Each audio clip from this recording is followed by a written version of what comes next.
This is MD Mahabubur Rahman. I am now doing PhD on Communication and Journalism at Massey University, New Zealand. My extended abstract on negotiations of health among Rohingya refugees in Cox's Bazar, Bangladesh, a culture center approach to health and care, has been accepted by ICA 2021. Now, I would like to present my paper. For this, I would like to share my presentation. At first, I would like to say something on Rohingyas or Rohingyas. The international media call the people as Rohingyas, but the people identify themselves as Rohingyas. Rohingyas are the Muslim ethnic minority people living in the Rakhine state of Myanmar for centuries. Unfortunately, the Rohingya people are not recognized by the Myanmar authority as citizens of that country. Myanmar is previously known as Burma, and the Rakhine state is previously known as Arakan state. According to the UN, the Rohingyas are now the largest stateless population of the world.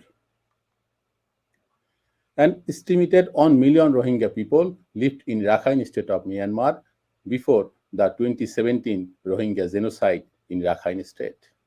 However, the actual population figure of Rohingya cannot be independently verified due to the ongoing restrictions of movements in the Rakhine state. International observers believe that now there are 600,000 Rohingyas still living in Myanmar. Of them, 200,000 living as IDP or internally displaced persons in different government camps of Myanmar since 2012. So now 600,000 Rohingyas are living in Myanmar, but double the figure, that is 1.2 million Rohingyas have fled to neighboring Bangladesh. They are currently staying in various refugee camps of Cox's Bazar, Bangladesh. Cox's Bazar is the southern east district of Bangladesh. Myanmar got its independence in 1948, and at that time, 135 ethnic groups has been recognized by the government, but Rohingya people were excluded from the 135 ethnic groups. They are denied their citizenship rights since 1982 citizenship law. The Rohingyas claim themselves that they are living in that country since the 8th century, but the Myanmar government did not recognize that. Here is the figure where from Myanmar, the Rohingya people are fleeing to, they are fleeing to Bangladesh, they are fleeing to India, they are fleeing to Pakistan, UAE, Saudi Arabia, Malaysia, or Indonesia. Since 25th August 2017, an estimated assault by the Myanmar army against the Rohingyas made the ethnic group flee droves to Bangladesh.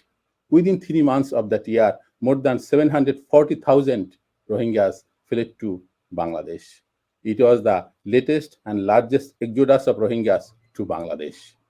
It is not the first or last exodus. Before that, they came to Bangladesh in 1977, 1991, 1996, or even today.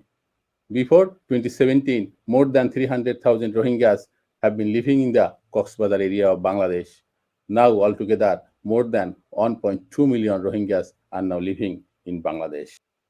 Rohingya refugees are forced to share toilets and other facilities, and it may be mentioned here that up to 20 people may use a single bathroom in the Rohingya camps. My involvement with the Rohingya refugees, I was responsible for producing news reports on Rohingya crisis for the state-run Bangladesh television since the August 2017 exodus.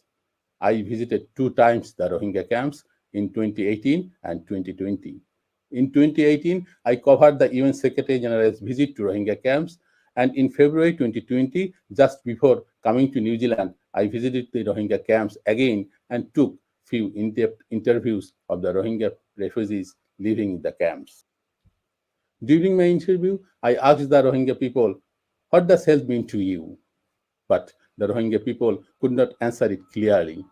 They said they did not think much about their health and healthcare. Actually, they had been busy managing food and shelter after fleeing for their lives. On Rohingya people mentioned, "We are busy with our immediate needs, not with our health." I also asked them, where do you go when you face any health problems at the camps? They mentioned when they experienced any health issues, the people generally go primary healthcare centers, health posts at the camps.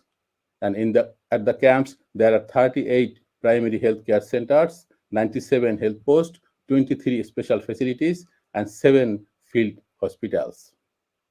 But all the treatment, medications, and diagnostic tests are free of cost at the camp.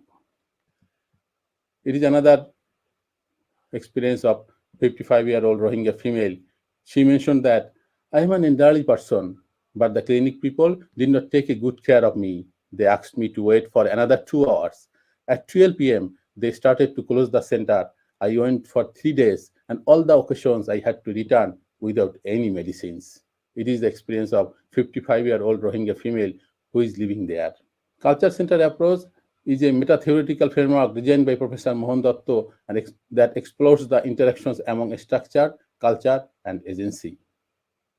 CCA dealing with the marginalized people like the Rohingya people who face disparities and voicelessness. CCA works through interaction between structure, culture, and agency.